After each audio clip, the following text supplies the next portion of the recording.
নেই। ওই আমি তো এনে বসে বসে দেখলাম তুই ইচ্ছা মতো খেলতে আসছিস। ছুটির পরে লস তুই কইছিস যে ছুটি হলে বাসায় যাবি। এই তো দেখলাম তো কেমন খেলছিস।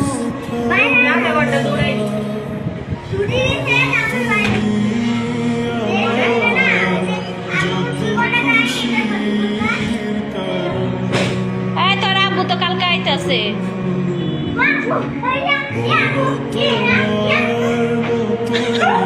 বাবা